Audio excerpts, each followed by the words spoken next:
Major funding for Telehell is provided by Dave's Archives.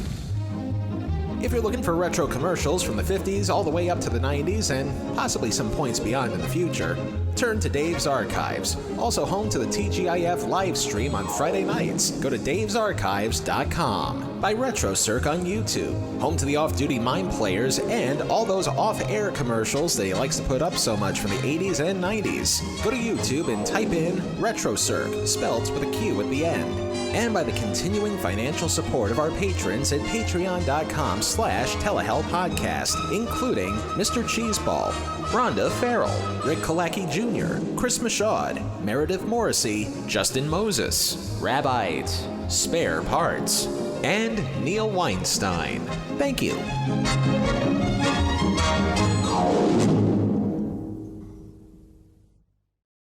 The following program is not being endorsed by Pepsi, nor is this an endorsement of Pepsi Cola Products Incorporated. Nor does this have anything to do with their 125th anniversary. It just so happens to be a happy coincidence. But I digress. Hello, ladies and gentledemons. If you're wondering about the technological psychobabble in the background, it's because we're currently analyzing the results of the Telehell listener survey we put out last month. Coming up in future weeks, we're going to go over the results of the survey, and we will try, emphasis on try, to tweak up the show here and there with the suggestions that you gave us. But before we get to that, as we're dropping this show, it's Labor Day weekend, aka the last gasp of summer before the chill of the fall and the icy death grip of winter rears its ugly head. Are you ready for summer? Are you ready for sunshine? And that got us to thinking. Among many activities people do this time of year, what is something that people do a lot of during the summer? Barbecues? Certainly. Go on road trips? Sure, if you can afford them. Go to the movies? Maybe if you're fans of Barbie and Oppenheimer and very little else, it seems. One thing's for sure, though. No matter what situation you find yourself in during the summer, perhaps the most common thing to do is to stay cool in general. And while it's tempting to waste precious money and energy on air conditioners, there's certainly a more cost-efficient way to do that. Normally, I'd recommend drinking lots of beer. But since alcohol is highly flammable down here, the next best way to cool off during the summer is by knocking back an ice-cold soda. Or pop, depending on what part of the world you're from.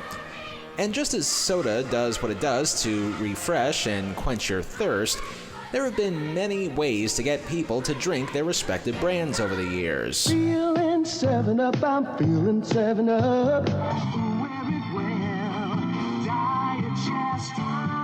We got the juice. Oh, it's such a blast. 3 great tastes. Nobody else has. We got the juice. Don't you wanna Fanta? Don't you wanna Fanta? Don't you wanna Fanta? Don't you wanna? That's the way it should be.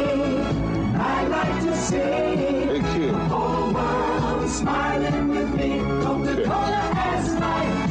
Have a Coke and Thanks, Mean Joe. smile. Which brings us to the reason why we're here today. As many of you know, we have a Patreon where we pump out mini-shows involving the more minutia side of television, whether it be TV commercials, infomercials, or gimmicks gone wrong. We've had this Patreon going for about 2 years now, and in that time, perhaps the most common thing we've ranted on was that of a couple of marketing failures that one particular brand of soda has unleashed on us in the 125 years they've been in business.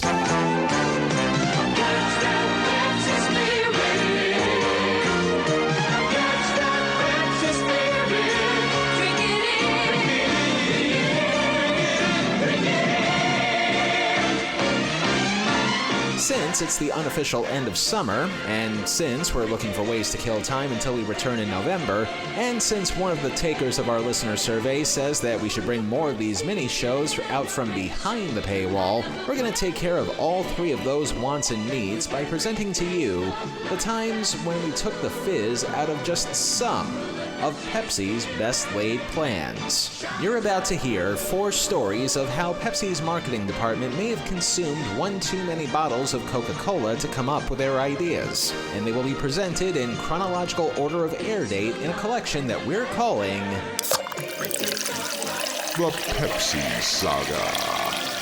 This first tale originally aired on October 1st, 2021, and chronicles the tales of a certain pop star trying to tie in her newest music video to our soon-to-be favorite soda. Telehell presents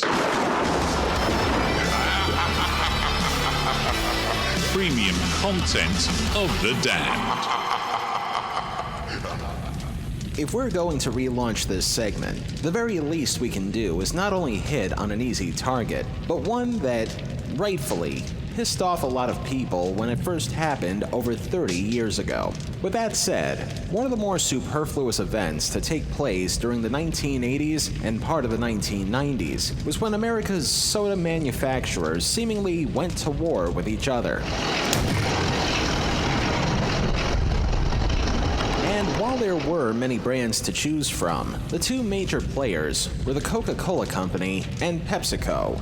Born only 2 years apart, both companies have waged a war on consumers' thirst for well over 100 years. And to this day, the fight wages on. Though not as fiercely as the rivalry was back in the 1980s, especially when Coke infamously changed its formula and Pepsi became the choice for a new generation.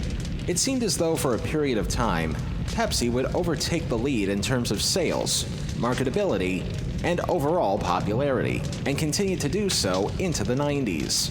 Pepsi did this largely by recruiting the top pop stars of the day in an effort to have the top pop in soda.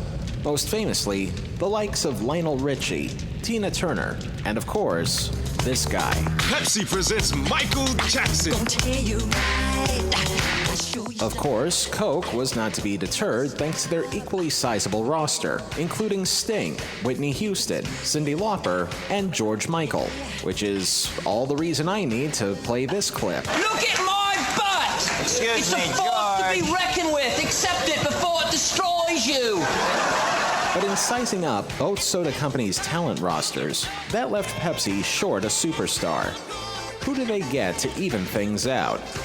One of those ways that Pepsi thought they could jump far into the lead of the Cola Wars was when in 1989, Pepsi thought the next generation of soda sales would be ushered in by this human controversy lightning rod. Madonna. Oh, yeah, she's pretty stupid. That's something we can all agree on, right? Absolutely, yeah, Francis? Oh, major idiots. If Michael Jackson was the king of pop back in the 1980s, Madonna was certainly one of its queens. Or at the very least, a rebellious princess who would do anything to get attention, no matter how provocative it would be. Nevertheless, the young Miss Chacon pretty much had the world on a string for most of the 80s and 90s thanks to her music, her slightly questionable movies, and the various ways she would try to grab a captive audience. So much so that shortly after the turn of the new year of 1989, Pepsi spared no expense to secure the services of the Material Girl in an effort to topple Coca-Cola while they were still licking their wounds from their new Coke fiasco. An estimated 1-year, $5 million contract was used to hire the star of the college film A Certain Sacrifice to be Pepsi's voice of the next generation. And America's Kabbalah enthusiasts would agree to the deal on one condition, that in exchange for promoting the soda, she would then use that commercial to promote not only her upcoming concert tour, but also the world premiere of a music video that would air on a certain cable channel that was once devoted to playing music on television. But I'm kinda blanking on the name of it.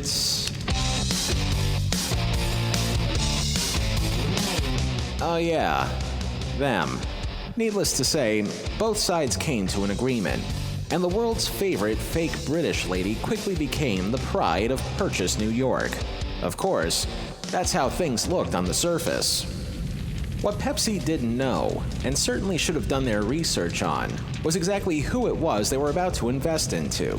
Yes, the future star of Swept Away was one of the biggest stars in the world at that point in her career. But here is a partial list of things that she wound up doing just to achieve that status, aside from releasing music and mediocre movies. Things like pissing off conservatives over the implied message behind Like a Virgin, writhing around in a wedding dress while singing the song of the same name at the first ever VMAs, pissing off conservatives over the implied message of the song Papa Don't Preach, having early college year art house nudes being published in Skin magazines, marrying Sean Penn, making a terrible movie with Sean Penn, divorcing Sean Penn. All within a 5-year period, but still well within the means to sell carbonated soft drinks for the right price. But by then, the ink had dried on the contract, and there wasn't any turning back. The first point of no return happened when, during the night of the 1989 Grammy Awards, and for the week leading up to the big reveal, a teaser for what would eventually be Pepsi's 2-minute commercial promoting both themselves and the future hijacker of Don McLean's best work. A move which, by the way, had seldom been done in advertising before, but nowadays seems pretty common. A commercial for a commercial. No matter where you are in the world, on March 2nd, get to a TV and watch Pepsi's 2-minute Madonna commercial, featuring her latest release, Like a Prayer, for the very first time. That commercial would air during the night of March 2nd, 1989. Ironically, during the airing of a TV show whose own fallen star did commercials for Pepsi's rival. Attention Pepsi drinkers, introducing the new taste of Coca-Cola, the best Coca-Cola ever. That's all I'm going to say. In fact, that's all I have to say. But I strongly digress. The spot starts innocently enough, with the future Ava Perón watching footage of her 8-year-old self having a birthday set to the tune of her future chart topper, Like a Prayer. Life is a mystery. Everyone must stand alone. Through a series of transitions, we then see adult Madonna and her 8-year-old counterpart switch places. Now, Madge is on the projected screen while the kid watches. Nothing controversial yet. We then get to see some pretty standard late 80s choreography with a Pepsi logo prominently displayed all over the place while Madge does her thing. And her 8-year-old self takes a look around in wonder at the soundstage that passes for her house/future. Nothing yet that would raise red flags. We then see the future star of A League of Their Own reliving her Catholic school days as she does a couple of dance moves among the school children, who, given that it's a Catholic school, would probably be facing the wrath of a nun's ruler if they followed suit. But again, nothing bad is happening.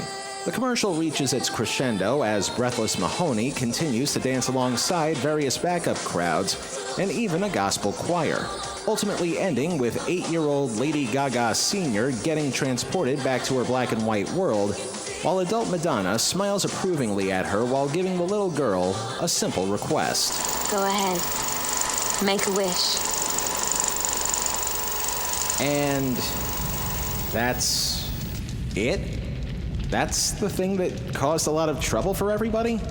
I mean, this is Commercials of the Damned. And quite honestly, the most damning thing about this may be creating a time paradox by having 8-year-old Susan being desperately seeked take a look into her potential future and not being able to touch anything. So say it, the butterfly effect. So, what gives? Sorry to throw a curveball, folks, but this is going to be one of those rare times, and hopefully the only time, when the commercial itself is not what caused the problem, but rather the aftermath from it. As we mentioned, the actual purpose of the Pepsi commercial was to help promote Madonna's new album and the title track from that album, 2 minutes of which we actually got to hear in the Pepsi commercial. But that wasn't the entire song, nor is it the reason why people remember it. One day, after an estimated worldwide audience of 250 million people in over 40 countries around the world saw the Pepsi commercial, the actual Like a Prayer music video debuted on MTV. Think of it this way. Remember the episode of The Simpsons where Mr. Burns creates a giant fishing net out of 6-pack soda rings to drag all aquatic life into a factory that ultimately turns them into fish goo? That's pretty much what's about to happen here, minus the eco-terrorism and animal emulsification. chances are, a good chunk of that 250 million worldwide audience was about to see Madonna do what she does best: shock the shit out of people. You don't see a half-clad woman dancing in front of burning crosses all that often on television. Madonna and director Mary Lambert had another plan. They wanted to create a separate music video for the song, incorporating a number of religious elements with the story of a crime. The end result was a video, Last Temptation of Madonna, that shocked Pepsi executives and MTV viewers. Nobody could really have expected her to make a video that looked like this, that uses a lot of loaded symbolism. They were having meetings in the middle of the night. Now, what is our strategy? Are we going to pull our ad? Are we going to disassociate ourselves with Madonna? What are we going to do? All of this was good for Oceans of Media, Inc. But then, it just might be part of a marketing plan to ensure another platinum record for the former Mrs. Sean Penn. It certainly is going to jolt people. Or at the very least, shock the thin skin. The rest of the world ate it up and moved on with their lives.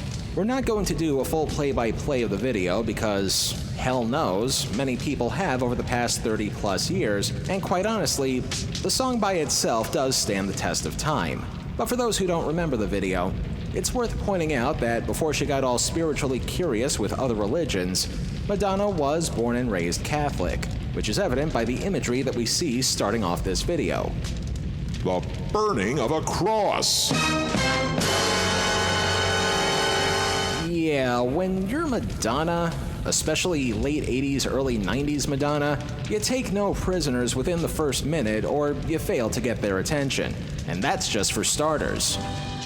For the next 5 minutes, we're treated to images of murder, stigmata, crucifixion, sex with people dressed either as Jesus or a facsimile of him, and other pearl-clutching, monocle-popping, think of the childrening images that drew ire from, among others, the American Family Association, the Catholic Church, and BBDO, the ad firm that was hired by Pepsi.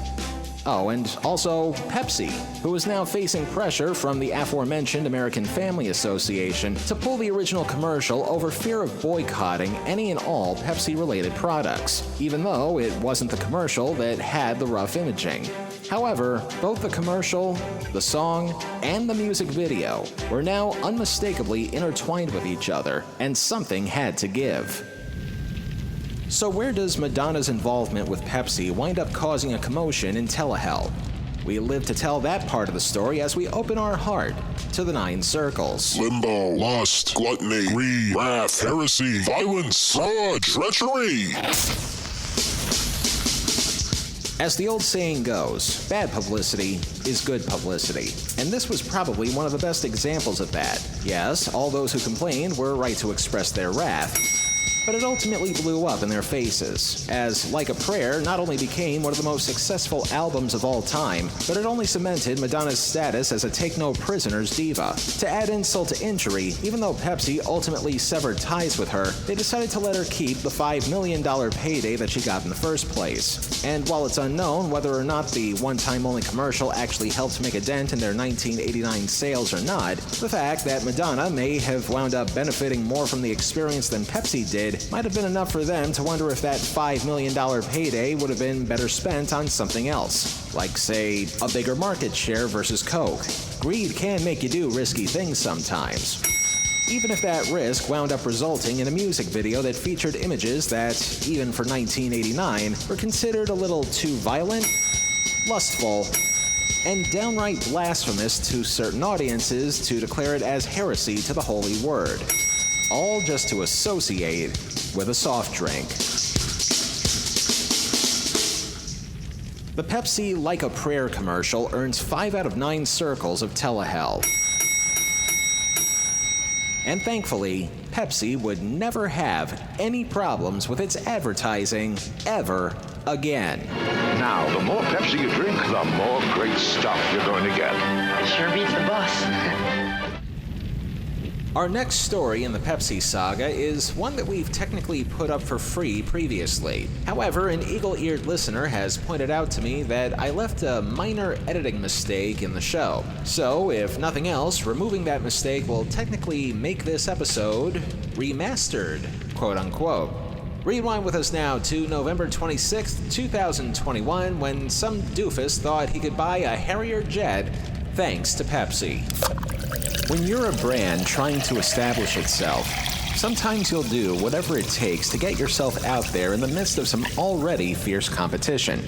Same thing goes for if you're a brand that's already been established. You come up with new and better ways to let the public know that you still exist. Some brands do this through certain modifications, like, for instance, changing the recipe on a soft drink or adding an accessory to a sneaker, just to name a few examples. But the rest of the time, people try to win over consumers by offering something extra that not only goes along with the product, but does everything in its power to make sure that you are permanently entwined to the main product. More often than not, this is done through a process called brand loyalty, a marketing term that describes a consumer's positive feelings towards a brand and their dedication to purchasing the brand's products or services repeatedly, regardless of deficiencies, a competitor's actions, or changes in the environment.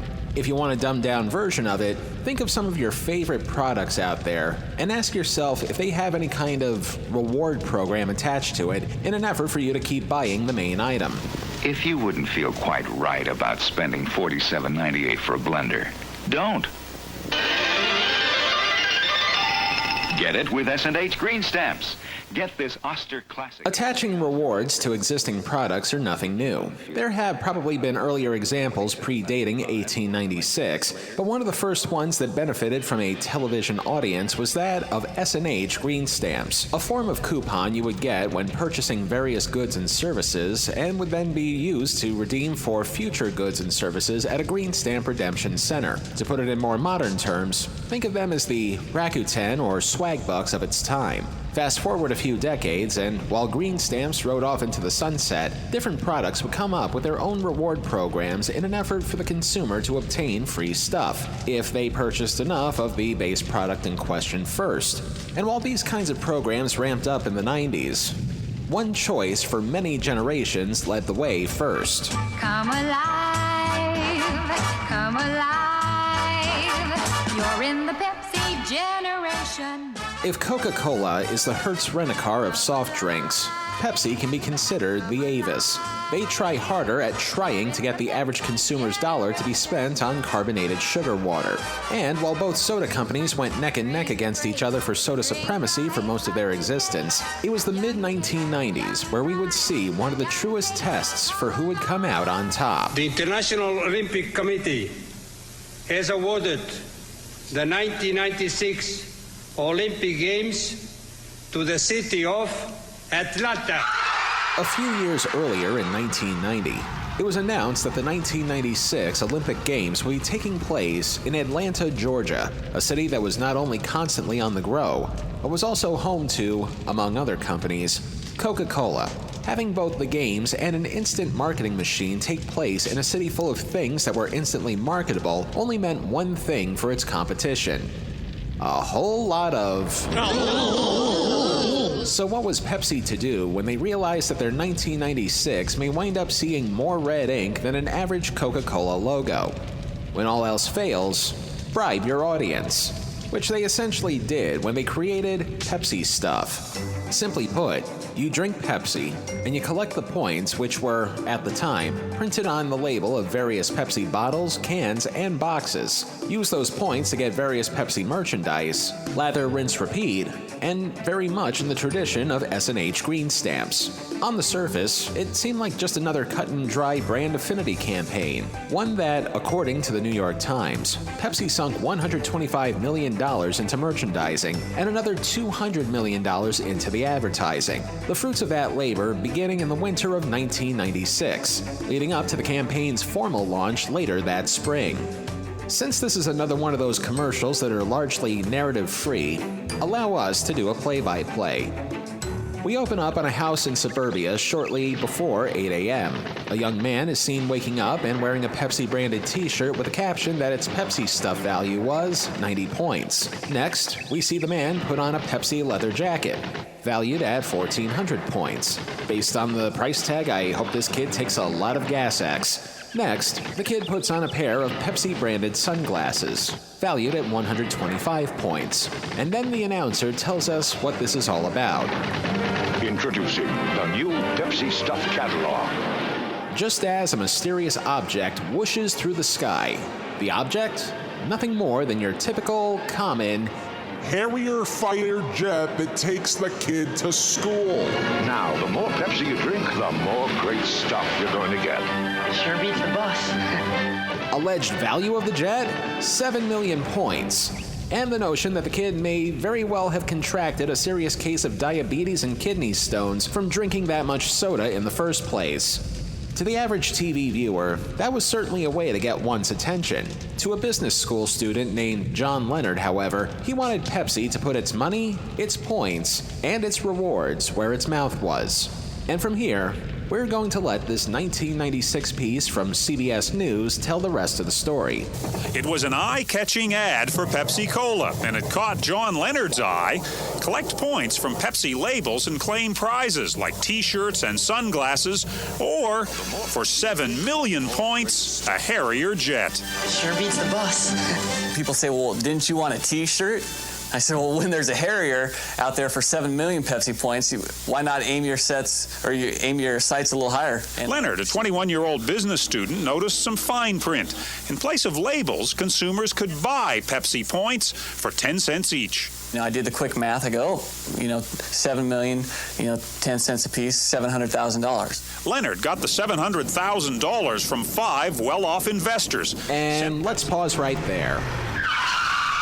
Too often, we forget that the 90s was probably the last decade with balls in it. And this kid certainly had a big brass pair of them for being a business student who could just casually ask venture capitalists for a six-figure sum just to show up a soda company. But go on. Leonard sent Pepsi 15 labels and a check and waited for his jet. Pepsi's response, the ad was just a joke. Tens of millions of Americans and people around the world saw the spot, got the joke and laughed. Mr. Leonard saw the spot, hired business advisors and lawyers, and decided to take legal action. So now, let's talk about the resulting lawsuit that came just because a Harrier jet was being advertised with little to no fine print.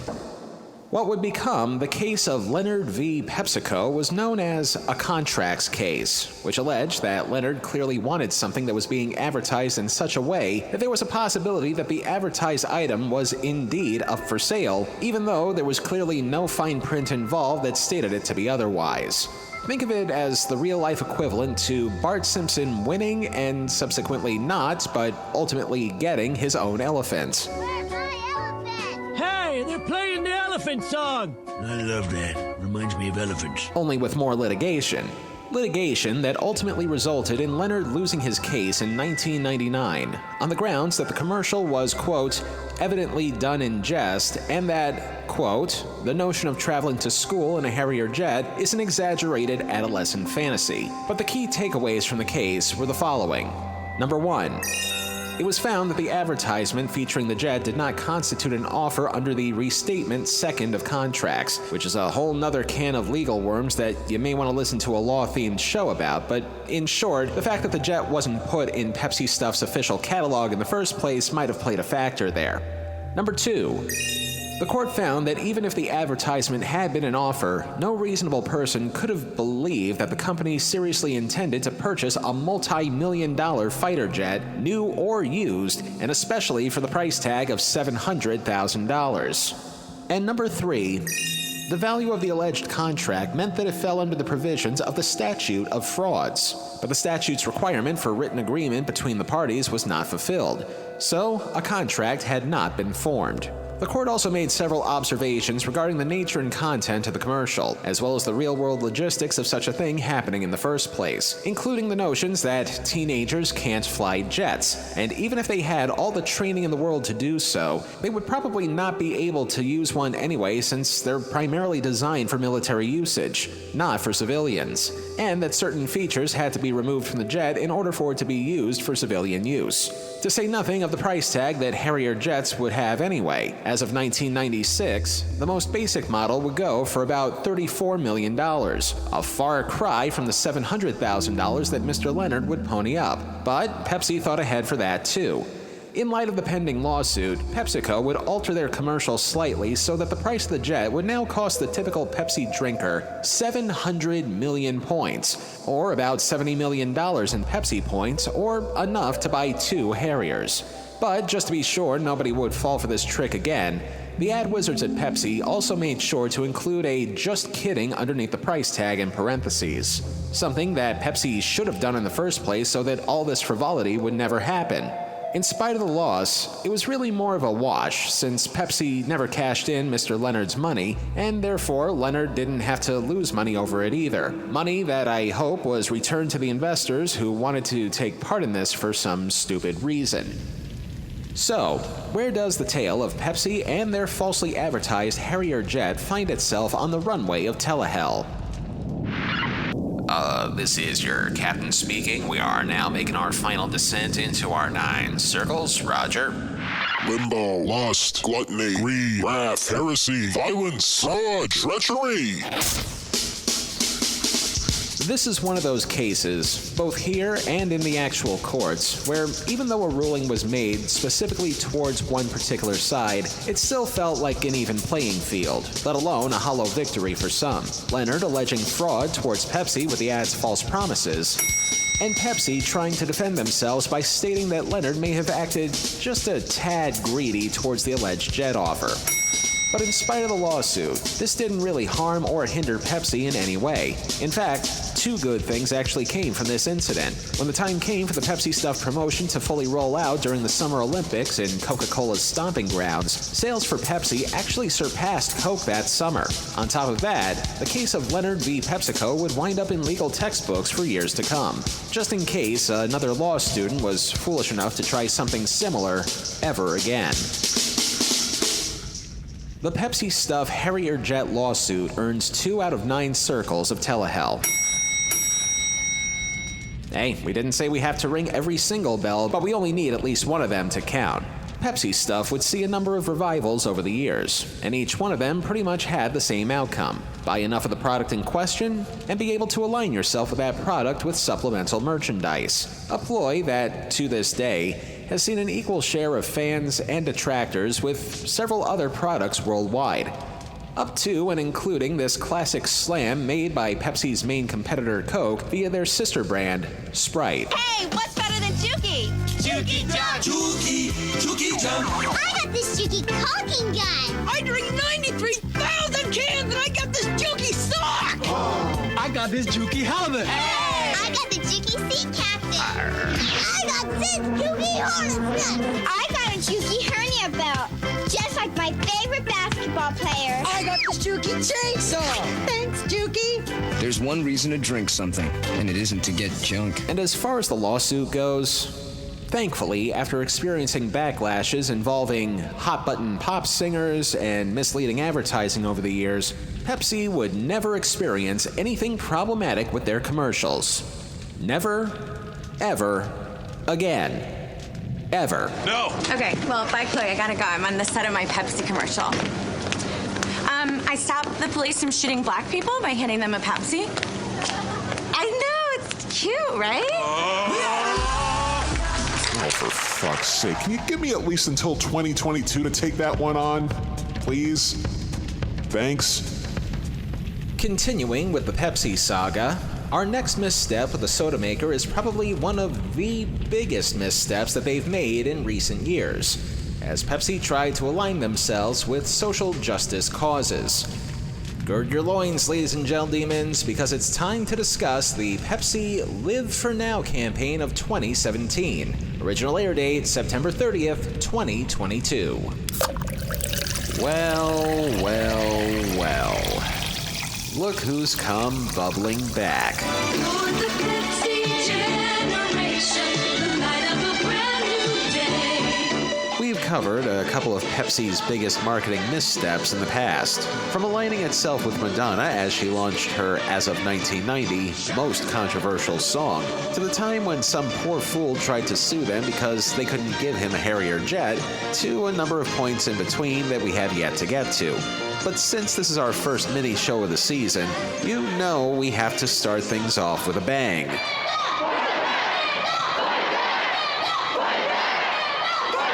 If you've been paying attention to the news during the past decade, something you can't help but notice is the undeniable fact that if a certain kind of wrongdoing is done for all the world to see, chances are all the world is going to clap back at that action. And while we do applaud the work of protesters around the world for all the causes they raise awareness for, something we can all be in universal agreement on is that protests, no matter if the cause is good, bad, far-sighted, or short-sighted, should never be commercialized. A lesson that Pepsi should have learned in the year 2017.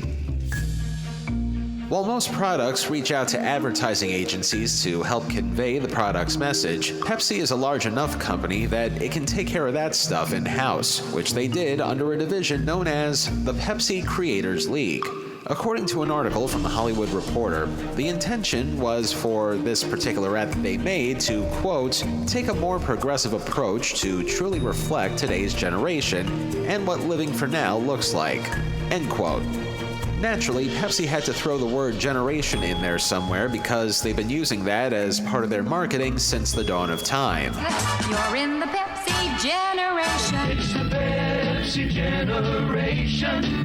Across the nation, it's the Pepsi generation. Come on, and join the Pepsi generation. Next page.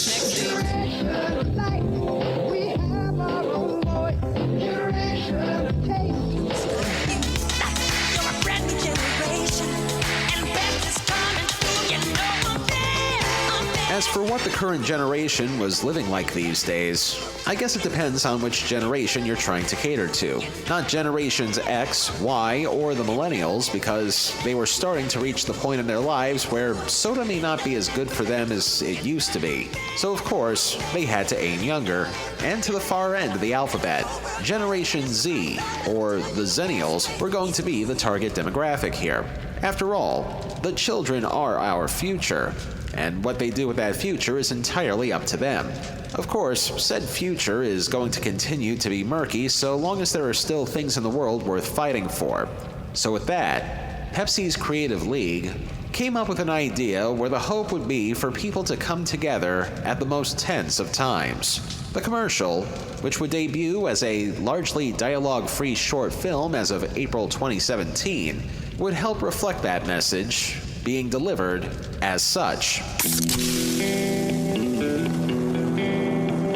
Set to the tune of a pop song called Lions by Skip Marley, and yes, if you're wondering, he is Bob's grandson, we start with a can of Pepsi being snapped open as we slam cut to shots of various examples of diversity, including, in no particular order, an Asian cello player celloing his heart out on the roof of a building, a Middle Eastern woman, hijab and all, working on her freelance photography job, two girls of an undefined relationship having lunch, African Americans breakdancing, people of all creeds and codes protesting for something, while holding signs that say love and join the conversation. And to top it all off, who better to represent the Zennials than an onlooking Kendall Jenner, who, in the middle of a photo shoot, decides to join in with everybody on whatever it is they're complaining about. All this leads to the climax of the short film/commercial, when, in a sea of blue, the protesters face off against a sea of a different kind of blue, as Kendall Jenner casually grabs a can of Pepsi, offers it to an officer, and sure enough, whatever it was that these people were protesting was never a problem again.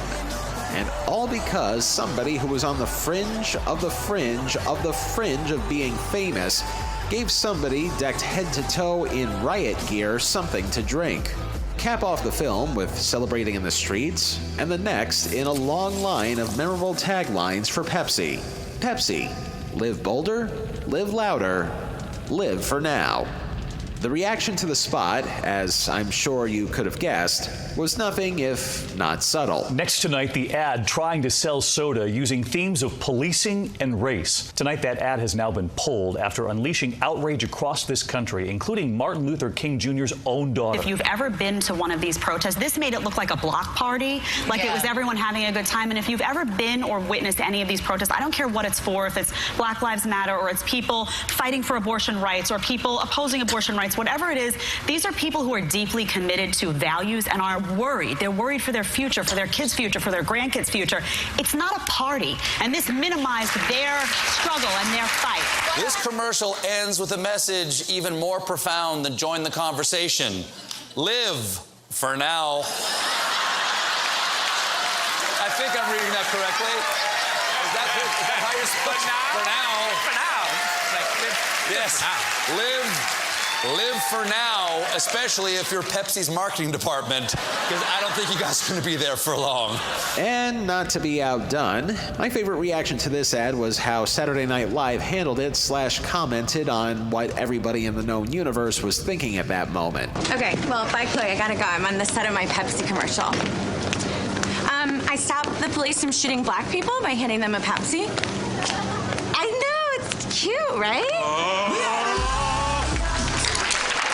Runner-up for Best Parody goes to this recent episode of The Boys on Prime Video, which doubles down on the tone deafness of the original ad. Where are those people going? There's a protest on the street. I think I'm gonna check it out. A-Train, where are you going? Almost ready to shoot. This is important.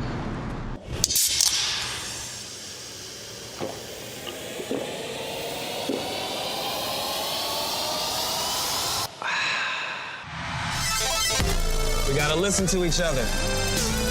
A-Train's Turbo Rush Energy Drink. And from there, I'd like to continue to quote the Hollywood Reporter article we referenced earlier, if I may. Quote, "The backlash to the ad was swift and brutal, and Pepsi, ostensibly, is smarting from the mockery and damage to its reputation before it begins to count the cost of pulling an expensively assembled global campaign after 24 hours.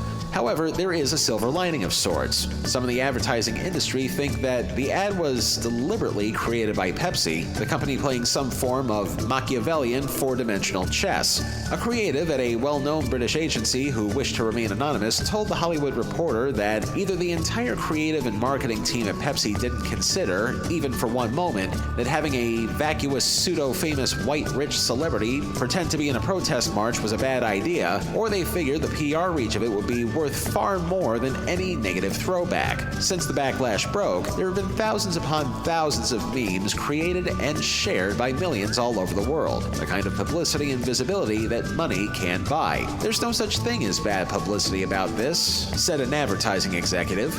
"I'm sure it won't actually do Pepsi huge harm in the long run. They're suddenly relevant, but that Pepsi would co-opt a complicated issue shows a stunning lack of foresight," end quote. So, where does Pepsi's Live For Now campaign fizzle out in Telehell? Let's pop the top and let the contents go flat in our 9 circles. Limbo, lust, gluttony, greed, wrath, heresy, violence, treachery. To say that people reacted wrathfully towards the overall tone deafness of the ad is a bit of an understatement. Even more so considering just how off the mark Pepsi was in trying to align itself with a message of some kind, though we're never 100% clear on what that message was supposed to be. Sure, there were the Black Lives Matter protests happening around this time, but there were also ongoing protests involving women's rights, immigration, the treatment of other ethnicities, the environment, the economy, and given enough time, I'm pretty sure there would have been protests about cleaning up after your dog, too. It's like that scene from The Boys says. This is important. But they not only don't stick the landing, they crashed on takeoff. Thing is, these protests that Pepsi is apparently paying homage to here are the byproducts of various events that are often spawned due to acts of questionable injustices, brutalities, and violence that, once exposed to the world, people couldn't sit idly by and ignore.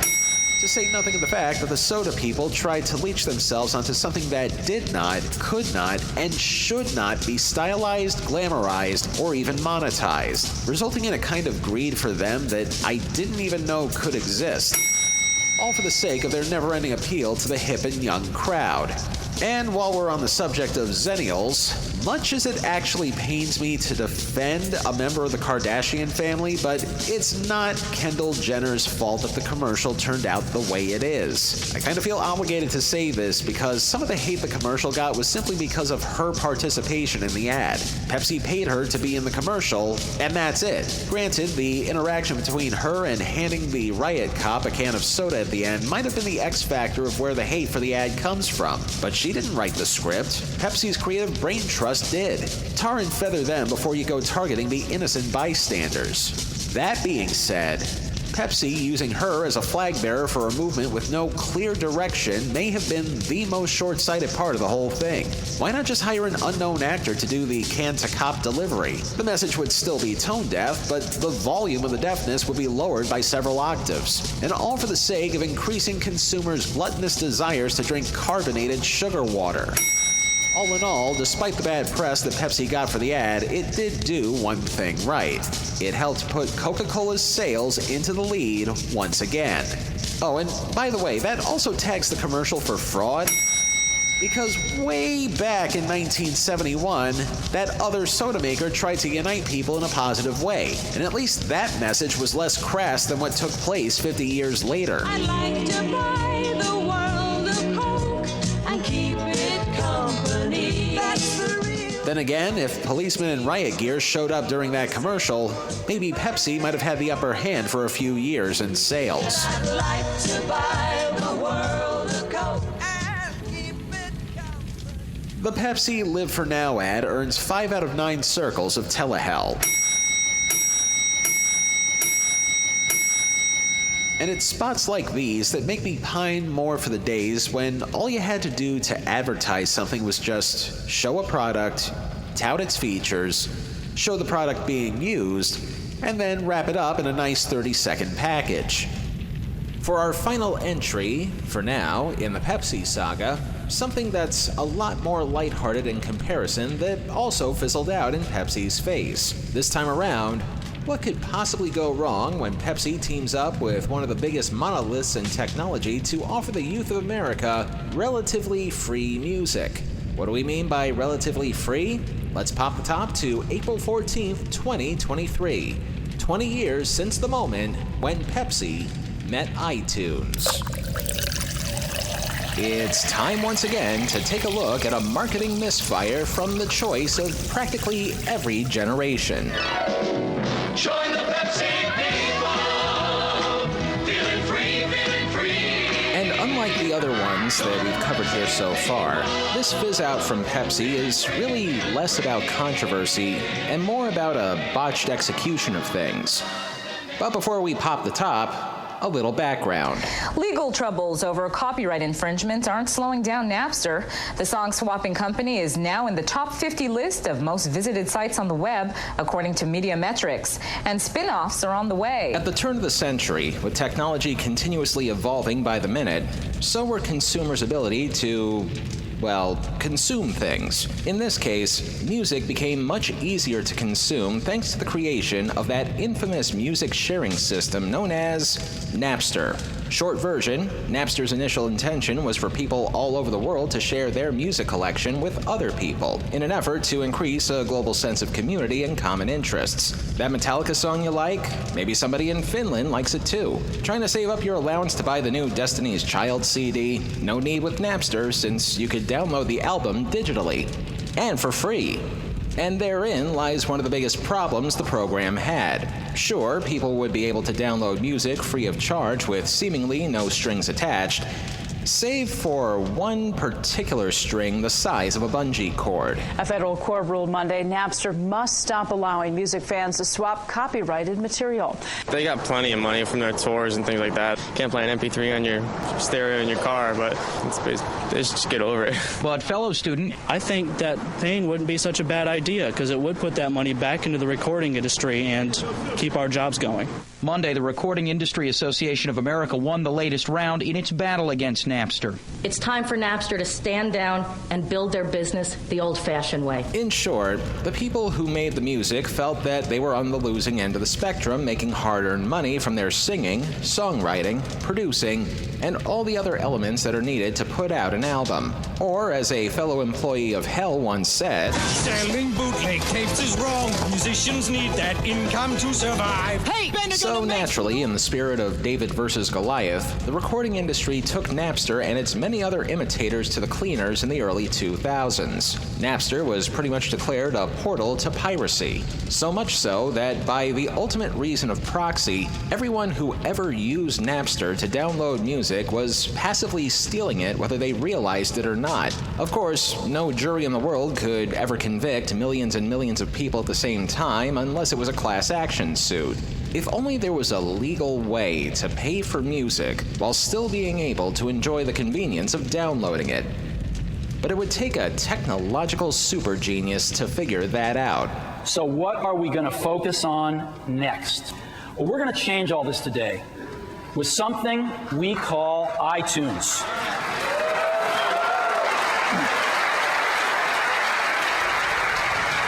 Leave it to Steve Jobs to find a way to make a bad thing good. As early as 2001, Jobs announced that Apple would be working on a way to essentially monetize music downloads so that people could acquire the songs they want in a legally binding way for only 99 cents per track. That way, the recording industry would get their precious income, consumers would learn a thing or two about self-control, and it would ultimately be a win-win all around. 2 years later, the Apple iTunes Store was born, and initially, it was a hit out of the box. A hit to everybody, that is, except the audience who used Napster the most: teenagers. This was largely because, unless you lived in a super affluent family, teenagers didn't really have access to disposable income or their parents' credit cards. And you needed a valid credit card in order to purchase music online. So, how does one tap into such a demographic without disposable income? This is where Pepsi comes in. Hi, I'm one of the kids who was prosecuted for downloading music free off of the internet. And I'm here to announce in front of everyone, we're still going to download music free off of the internet. I fought the law and the law won. I fought the law and the law. In the fall of 2003, Apple announced a joint venture with the generational soda company that would lead up to one of its biggest giveaways that they would ever have. Starting on the day of that big football game that would take place just a few months later, specially marked bottles of Pepsi products would have a special 10-digit code underneath the cap. That code would then enable soda drinkers to download a song free of charge from iTunes without having to ask for their parents' permission to use their credit cards to do so. A total of 100 million of these codes would be printed. Factor in the sales tax, and that would add up to roughly $100 million that both Pepsi and Apple would sink into the campaign. Incidentally, the big game where that Pepsi commercial you just heard aired just happened to be the one with the wardrobe malfunction seen round the world. Episode 11.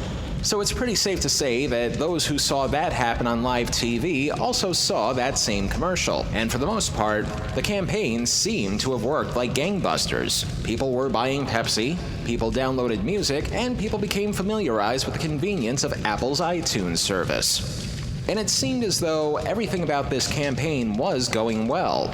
So, why would we, a show that's devoted to various things that go wrong in the world of TV and advertising, ever cover something like this? Herein lies the punchline. For starters, there were such things as supply chain issues all the way back in 2004. For whatever reason, certain cities were late in receiving the specially marked Pepsi bottles, some waiting an entire month after the commercial during the big game aired. But that's really more of a Murphy's Law kind of thing, something that few of us would foresee coming. What really crippled Pepsi was a critical design flaw. Anybody who has ever had a bottle of soda in their lifetime should know what a bottle of soda looks like. It's a clear plastic tube with a plastic cap on top and a label wrapped around its outside. Been that way since the dawn of time, but also with glass. It is because the bottle is clear that avid soda drinkers exploited one tiny flaw that wound up costing Pepsi millions of dollars in potential sales. The simplest of all life hacks. Simply tilting the bottle on its side just enough so that potential customers can simply look underneath the cap to see if a code for free, paid-for music is even there. In other words, the very consumers who were being accused of stealing music with Napster was practically stealing the music all over again simply by tilting a bottle and jotting down a valid code for free music. Which, game got a recognized game for doing that, but it was also bad for whoever bought that bottle of soda in the first place. They try entering that code online and all of a sudden, they can't use it. And you wonder why most consumer contests are done with QR codes these days. But even if a simple bottle hack turned out to be detrimental, what really did Pepsi in was just how few people turned out to actually download the songs overall. Out of the 100 million free codes that were made available to the public, estimates of only 5 million of those codes were actually redeemed. The giveaway was quietly shelved later that spring of 2004. So, where does Pepsi's iTunes giveaway fizzle out in the fires of Telehell? The 9 circles may have been around for many of Pepsi's generations, so what's one more gonna hurt? Limbo, lust, gluttony, greed, wrath, heresy, violence, treachery. This entire enterprise was triggered because of what had been taking place with Napster outsmarting the music industry, and said music industry laying the hammer down on those who stole music through file sharing. So this is very much a byproduct of wrath from the Recording Industry of America, or RIAA. As the old saying goes, the road to here is paved with good intentions, which is precisely what Apple and Pepsi had in mind. Apple wanted to increase awareness of its up-and-coming music service, Pepsi wanted to increase consumption for their sparkling sugar water, and the idea that both of them would think that 100 million people would want free music from something that was still a little primitive in use was devoutly to be wished, but would ultimately turn out to be a misfire in determining the customer's sense of gluttony. A gluttony that Pepsi and Apple would hope to reap large profits for both of them after sinking $100 million into the program, which, in a sense, did turn out to be a boost more for the music industry than for the other two. So we've got some misdirected greed. When it was revealed just how easy it was to find these free music codes without actually buying the soda, it brought new meaning to the term no purchase necessary, causing a bit of consumer treachery against Apple and Pepsi. And it is also a combination of both bad luck and dumb luck that caused 95 million of those free music codes to go unsold and probably wind up in limbo. Let's also not forget the fact that if you were one of those unfortunate customers who bought a bottle of Pepsi only to find out that your free music code had already been used, you pretty much got gypped. So we do have to sprinkle this for fraud too. The irony of Pepsi using a cover of the song I Fought the Law and the Law Won for their commercials promoting the campaign couldn't be more profound. The giveaway ultimately marked the second time that young people managed to steal music and get away with it. The Pepsi iTunes promotion earned 6 out of 9 circles of Telehell. What makes this subject particularly ironic is that all these years later, piracy has become as much sophisticated as it's become hypocritical. Napster would make a comeback of sorts as a paid music service that would ultimately flame out, as would a number of other competitors in the world of streaming music the next few decades. And then there are those that continue to use and abuse the internet to get whatever sound bites they need to put together things of an educational discussion. But that's another discussion altogether. Never mind the fact that we here in the underworld do this on a fairly regular basis, but thanks to the Fair Use Clause of the Copyright Act of 1976, we're pretty much able to get away with it, and now what? Police! We have a search warrant! Oh, fuck, not again! Come on! This is educational! Jeez! And so concludes the Pepsi saga. At least for now. As we said at the beginning, Pepsi has been around for 125 years now, and in spite of some of the marketing misfires they made, the product had to have lasted this long for some reason. Whether it be how good the soda tastes or the many other good marketable ways to get you to buy a can of it, Pepsi has never not been there to brighten one's day from one generation to the next. Even if it means picking apart the times when their advertising department should have worked for Mr. Pibb instead.